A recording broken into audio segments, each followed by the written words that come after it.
राणा सांगा की जयंती पर सियासी तूफान उठा हुआ है। करनी सेना सड़कों पर है। समाजवादी सांसद रामजीलाल सुमन के बयान पर आगरा में जबरदस्त बवाल हुआ है। रामजीलाल सुमन के खिलाफ करनी सेना ने मोर्चा खोल दिया है। करनी सेना माफी की मांग कर रही है। वहीं समाजवादी पार्टी के सांसद अपने बयान पर अभी भी अड़े हुए हैं। इसी बीच रामजीलाल सुमन की सुरक्षा को लेकर भी सियासत तेज हो गई है।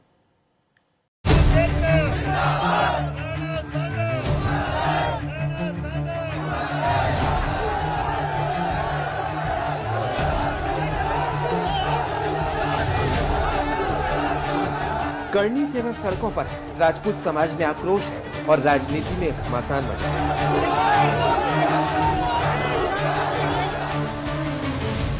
रक्त स्वाभिमान सम्मेलन के मौके पर करनी सेना ने आगरा में आवाज बुलंद की। समाजवादी पार्टी के सांसद रामजीलाल सुमन के खिलाफ गुस्से का इजहार किया।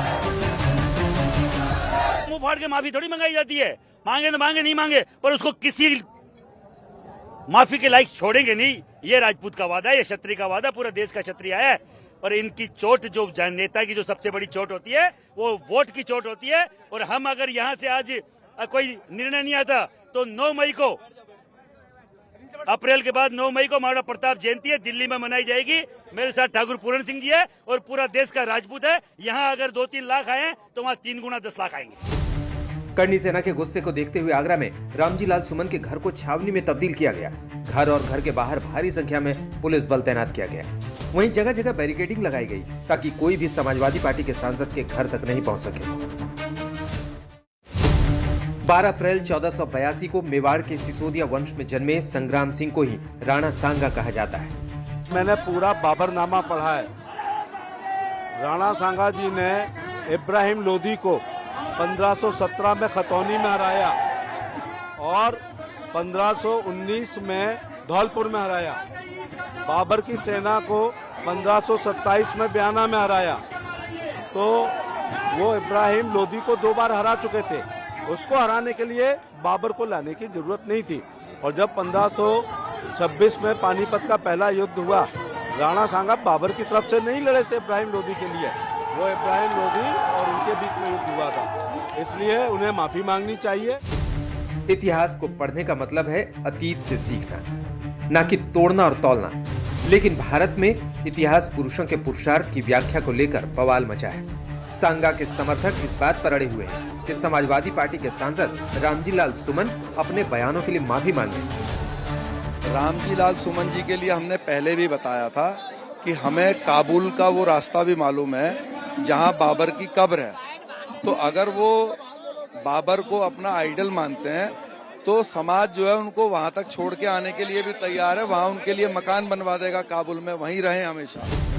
वहीं समाजवादी पार्टी सांसद रामजीलाल सुमन ने राज्यसभा के सभापति को चिट्ठी लिखकर जान का डर बताया है। जिस तरह की धमकियां मिल रही है, मैं समझता हूँ खतरा तो हो ही सकता है।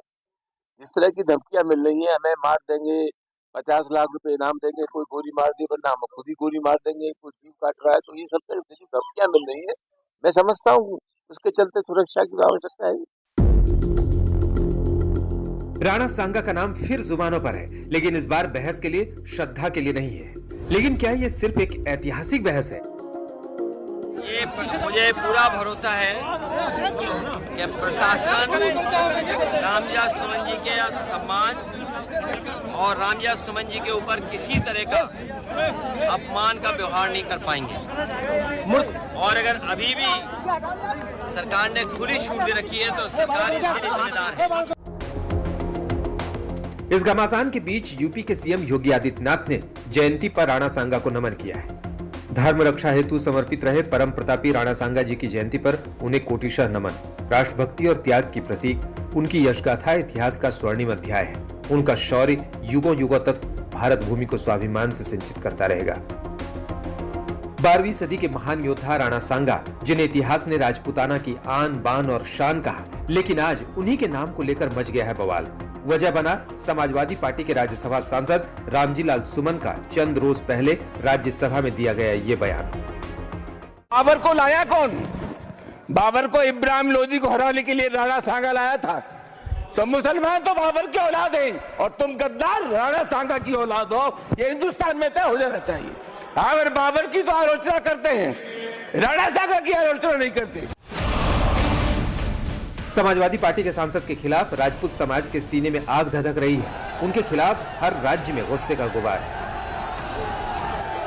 कि राणा सांगा एक महान योद्धा थे, महान क्रांतिकारी थे। उन्होंने हिंदुस्तान के रक्षा के लिए अपना हाथ गंवाया, अपना आंख गंवाया और पूरे शरीर पे 80 घाव लगाए और 100 युद्धों में उन्होंने 99 युद्ध जीतने का काम किया। और ऐसे महापुरुष के खिलाफ अगर कोई बोलता है तो निश्चित रूप से बोलने वाले का जवान खींचना चाहिए। और हम करनी सेना को बहुत बधाई देते हैं, शुभकामना देते हैं। लखनऊ में क्षत्रिय समाज ने अपने गुस्से को जताकर साफ कर दिया कि वो पीछे हटने वाले नहीं हैं। तो क्या राणा सांगा पर सियासत होगी या अब इस बहस से निकलेगा कोई सामाजिक संवाद? करनी सेना पीछे हटने को तैयार नहीं है। समाजवादी पार्टी के सांसद माफी के मूड में नहीं है, लेकिन सियासत अपने एजेंडे पर सवार है। राणा सांगा वो नाम जिसने मुगलों की नींव हिला दी थी, आज उसी नाम पर सत्ता की दीवारें खड़ी की जा रही हैं। क्या ये भारत का नया इतिहास लिखा जा रहा है या इतिहास को फिर से हथियार बनाया जा रहा है? सहरसा से धीरज कुमार सिंह के साथ आगरा से अमित भारद्वाज, आज तक।